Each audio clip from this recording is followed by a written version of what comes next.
Hi friends, அனைவருக்கும் வணக்கம். Today நம்ம இந்த வீடியோவில் ஹையோசின் பியூட்டில் புரோமைடுன்னு சொல்லக்கூடிய ஒரு ஆன்டிஸ்பாஸ்மோடிக் டேப்லெட்டை பற்றி தான் பார்க்க போகிறோம். இது வந்து என்ன பிராண்டில் கிடைக்குன்னு பார்த்தீங்கன்னா பஸ்கோகாஸ்ட் அண்ட் பஸ்கோபேன் அப்படின்னு சொல்லக்கூடிய 2 பிராண்டில் வந்து கிடைக்குது. இது போக நிறைய பிராண்டில் இருக்குது. ஆனால் அந்த 2 பிராண்ட் வந்து ஈஸியாக வந்து கிடைக்கக்கூடிய ஒன்று.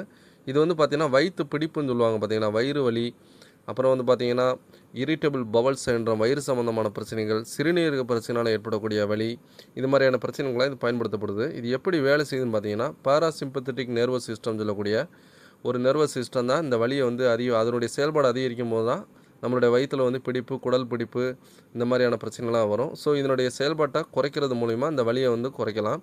இதனால் வந்து குடல் மற்றும் சிறுநீரகம் சில மென்மையான தசைகளில் உள்ள தசை முடிச்சுகளை தனித்து வலி குறைக்கிறதுக்காக உதவுது.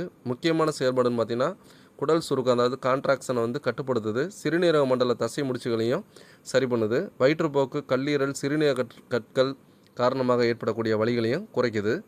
எப்படி பயன்படுத்துவதுன்னு பார்த்தீங்கன்னா இது வந்து 10 mgயில் கிடைக்குது. ஒரு நாளைக்கு வந்து 2லேருந்து 3 முனை வரையும் எடுத்துக்கலாம். 10 mgன்றது வந்து 3 வேளைக்கு 30 mgன்ற மாதிரி எடுத்துக்கலாம். காலை 1, மதியம் 1, இரவு 1ன்னு நீரோட வந்து நீங்கள் வந்து இதை வந்து குடிக்கலாம்.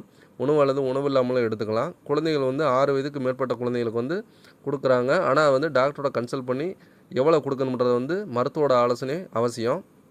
கர்ப்பிணி பெண்கள் மற்றும் பாலூட்டும் பெண்கள் வந்து மருத்துவோட ஆலோசனை பின் தான் பயன்படுத்தணும். பக்க விளைவு பார்த்தீங்கன்னா மிக குறைந்த அளவில் தான் பக்க விளைவு வந்து இருக்குது.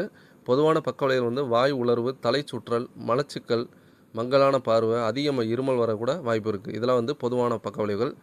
அதிதீவிரமான பக்க விளைவுகள் வந்து அரிதாக ஏற்படக்கூடிய ஒன்று தான் தோல் அலர்ஜி, அதிக இருதய துடிப்பு, மூச்சு திணறல், கண்களில் வந்து ரொம்ப அழுத்தம், இந்த மாதிரி இதெல்லாம் வந்து ரொம்ப ரேரு. இந்த பக்க விளைவு நீடித்தால் உடனடியாக வந்து மருத்துவர் அணுகிறது நல்லது. இந்த டேப்லெட்டை யாரெல்லாம் பயன்படுத்தக்கூடாதுன்னு பார்த்தீங்கன்னா இந்த டேப்லெட் மூலியமாக அலர்ஜி உருவாக வாய்ப்பு உள்ளவங்க, இதுவங்க மைஸ்தீனியா கிராவின்னு சொல்லக்கூடிய நரம்பியல் பிரச்சனை உள்ளவங்க போன்ற மக்கள்லாம் இதை வந்து பயன்படுத்துகிறது வந்து தவிர்ப்பது நல்லது. ஹையோசின் டேப்லெட் வந்து பார்த்திங்கன்னா மருத்துவரோட ஆலோசனை பேரில் தான் பயன்படுத்தினாலும் நல்லது. பக்க விளைவுகளை கவனித்து மருந்து அளவுக்கு அதிகமாக எடுத்துக்கொள்ளாமல் நியமிக்கப்பட்ட அளவில் பயன்படுத்துறதுக்கு மருத்துவரோட ஆலோசனையே சிறந்தது. இந்த பாத்திரையை பற்றி மேலே எதுன்னு தகவல் தேவைன்னா கமெண்ட் பாக்ஸில் கமெண்ட் பண்ணுங்கள். இந்த வீடியோ பிடிச்சிருந்துச்சுன்னா லைக் பண்ணுங்கள், சப்ஸ்கிரைப் பண்ணுங்கள் நம்ம சேனலை மறக்காமல். நன்றி.